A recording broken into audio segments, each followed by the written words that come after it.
All right, I've had a little more time to think about the Jonathan Kuminga trade. Let's get back on the soapbox.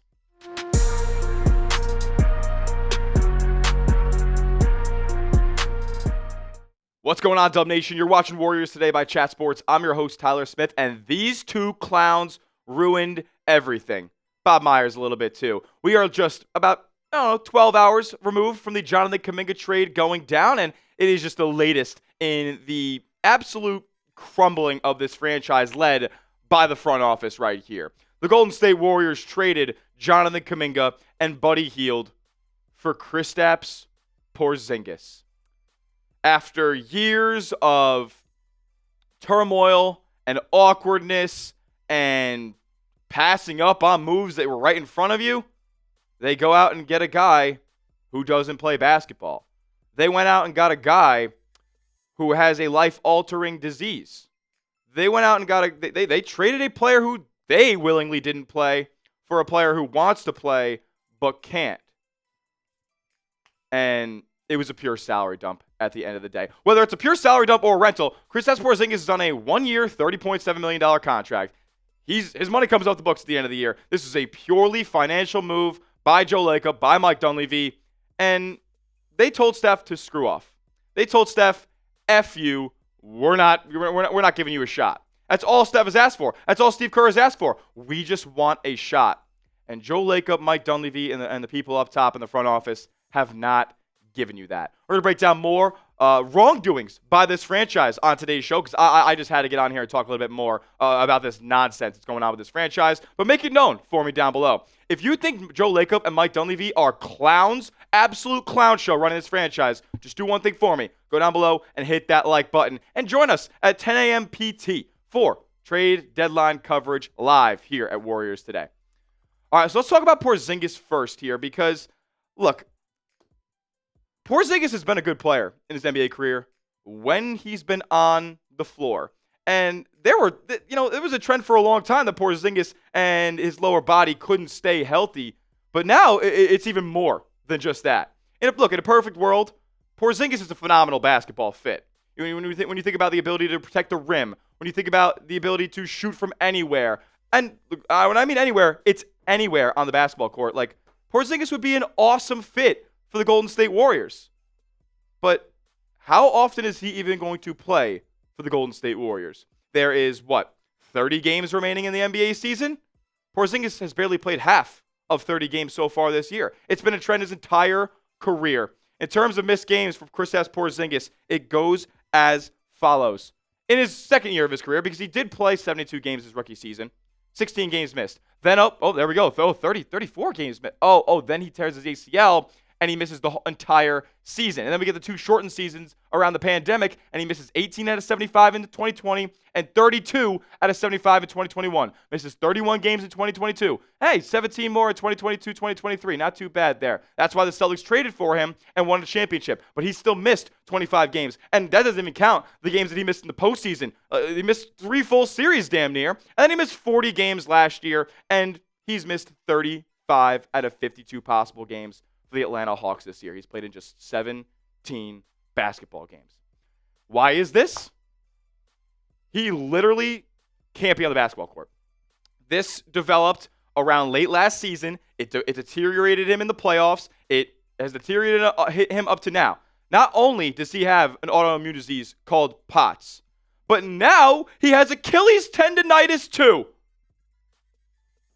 How do you sell this to the fan base? How? It makes absolutely no sense. The only saving grace of this, which nobody cares about, by the way, because all people care about is wanting to get Steph a ring, is that his salary expires. He's coming off the books at the end of the year. Golden State's got clean books for 2027. You know what they also would have had clean books off? Declining Jonathan Kuminga's team option. So don't give me this BS about, what'd you do? You made this trade just to get off Buddy Hield's money? That's what it seems like. It is utterly ridiculous. But it's Porzingis the player. That's one thing. There's way bigger overarching issues that we need to discuss here. Let's talk about this guy. What he has done to deteriorate and embarrass this franchise, quite frankly. We all know Joe Lacob has run the 2-timeline approach with Steph, Clay, Andrew Wiggins, and Draymond Green They decided to bring in a bunch of 18-year-olds to go play alongside those guys while they were still competing for championships. It made absolutely no sense. And Joe Lacob's hubris, that's the reason why. Listen to what he said after the Warriors won the 2022 NBA title. He said, "We're pretty excited about these guys," talking about the young cats. "People criticize me and us for, quote, the dual timeline, two-timeline thing. Now, everyone thinks it's brilliant because we won. Keep in mind, none of them played during this run. No, Kaminga and Moody, Wiseman, none of them played during the playoff run.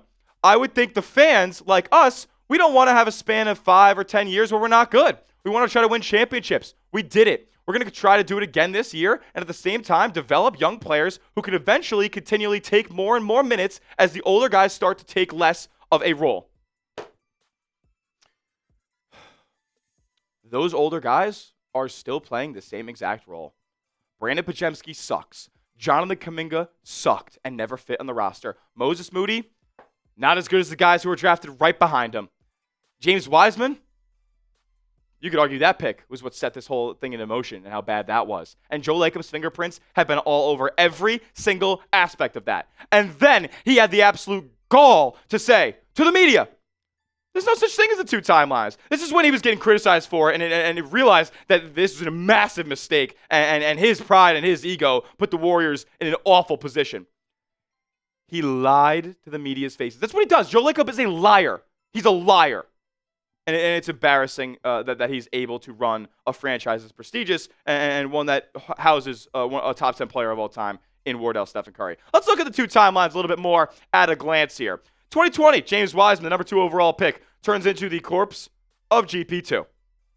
Gary Payton wouldn't play on 28 other NBA teams. I think that might be underselling it. Maybe 29. I have no idea. 2021, number 7 overall pick. That's Kaminga.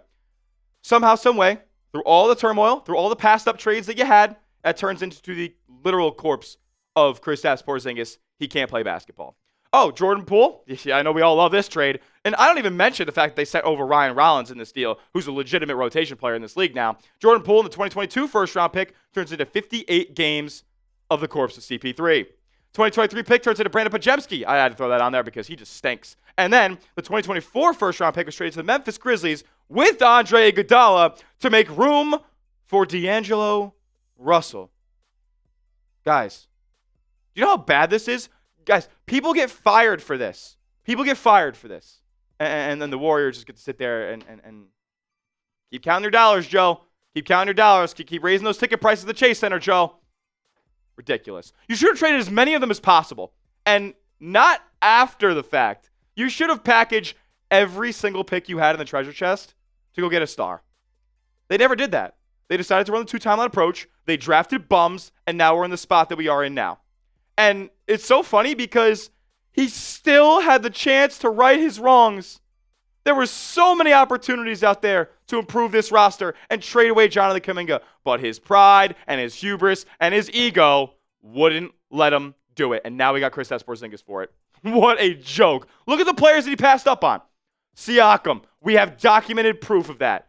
OG Anunoby, we have documented proof of that. Lauri Markkanen, we have a whole summer's worth of documented proof on that. They wouldn't include pods.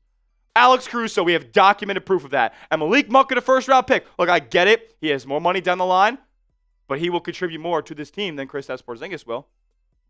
There's no ifs, ands, or buts about it. You could have found a trade partner in the summer for Malik Monk. Who cares? If you really didn't want the money to be spent on him next season and beyond, you could have traded him away this offseason. This is malpractice. And then the cherry on top was that we saw teams with similar assets, actually less assets than Golden State, go out there and make big-time trades for guys who I believe will be more impactful than Kristaps Porzingis ever will be as a Golden State Warrior. The Grizzlies, they traded Jaren Jackson to the Jazz. The Jazz are being proactive. They've won like 15 games.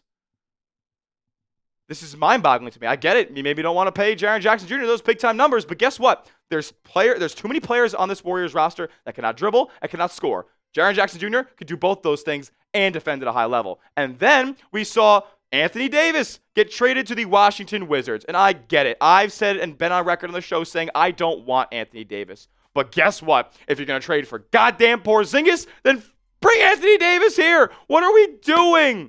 Oh, my God. I know I'm just yelling and ranting and all this stuff, but I feel like everything is very, very clear at this point. I got to ask the question now. Where do the Warriors go from here? There doesn't seem to be a light at the end of the tunnel right now. We're going to talk about what happens next for your Golden State Warriors in just a moment. First, though, I got to tell you guys about our sponsor on today's show, and that's Rocket Money. Guys, I am the worst spender in the world. Like, I spend hours on end trying to manage my finances every single month. So I decided to just get that out of my life and make it easier for me with Rocket Money, the best personal finance app in the game. Rocket Money is a personal finance app that helps find and cancel your unwanted subscriptions, monitors your spending, and helps lower bills so you can grow your savings. That's what I'm really trying to do in 2026. Rocket Money has tracked subscriptions and has the ability to cancel within the app with just a few taps, saving time and avoiding charges. Also, the app consolidates checking accounts, saving accounts, loans, and investments into a single dashboard to give users a clear view of their financial picture. They also have automated savings accounts that grow towards goals with adjusted amounts and frequency. It's got like a set it and forget it approach. Rocket Money takes care of everything for you, all your finances in one single dashboard. They also alert you when there might be an unauthorized payment or a large payment on your account. So, let Rocket Money help you and reach your financial goals faster. Join rocketmoney.com/warriorschat. rocketmoney.com/warriorschat. rocketmoney.com/warriorschat. And all that information is clickable down in the comment section and description of today's video. Don't expect anything else for today. We're going to go live on the channel, but like, I don't even know why, because they're not going to do anything. They made their move. They traded. They also made a trade for Trey Jackson Davis and for a second round pick. So you could think, oh wow, they're kind of opening up some roster spots. They are adding second round picks, which are a lot of the times facilitators in trades. I think you're overestimating the intelligence level of this front office. They're idiots. They are not smart. Legit middle schoolers could run this team better on 2K. I swear. I'm dead serious about that. Like, where do you go next? The buyout market? Give me a break. This season's lost. This season's lost. The season is a wash, and they punted on it. Jimmy's torn ACL happened, and I get it. You're probably never going to truly contend for a title after that injury, unless you got Giannis, and there would have been a fighting chance.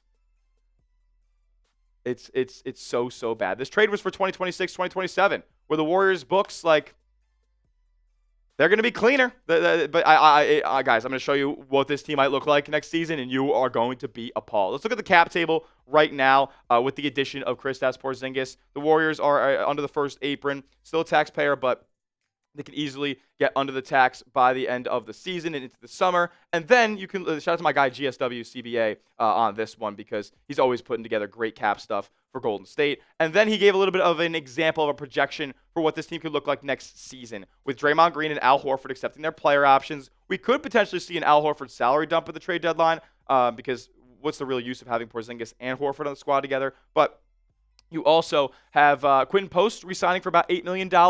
And then you open up the ability to sign DeAnthony Melton to the mid-level exception. So they're going to run back the same team. Guys, they're going to run back the same exact team. I said it in my other video, instantly reacting to the trade. Steph should request a trade today and say, I'm not playing for you unless I'm moved, because this is embarrassing, and you've embarrassed me at every single turn. Listen to what Andre Iguodala said about the two-timeline approach back in 2022. He said, it's just, it kind of disrespects the former era. But I also don't think you're giving the new guys the opportunity to grow and be kids, throwing that all on them, and it's not deserving. It's just my perspective. Could be wrong. Iggy, you weren't wrong. You couldn't have been more right. It made no sense and did no favors to the veterans on this roster, the championship-winning veterans on this roster, to add a bunch of 18-year-olds and expect that to continue and make a difference down the line. And then, on the flip side, it's disrespectful and undeserving to put that type of pressure on 18-year-olds. I mean, you expect Jonathan Kuminga to go from the G League Ignite to high-leverage NBA playoff games? You're an idiot! It makes absolutely no sense. So it seems like to me now, Joe Lacob's forcing Steph into an early retirement. I mean, what's there to play for at this point? Seriously, comment down below. What is there left for Wardell to play for? He's already won 4 rings. He wanted to get another one, but his front office said, no, screw off.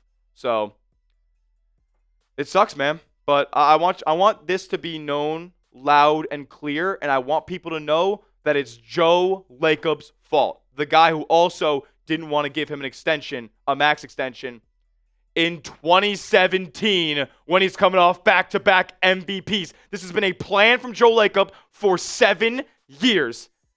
And he's finally getting his wish. He's finally going to go and see how truly important he is to this Golden State Warriors basketball franchise. Let this sink in.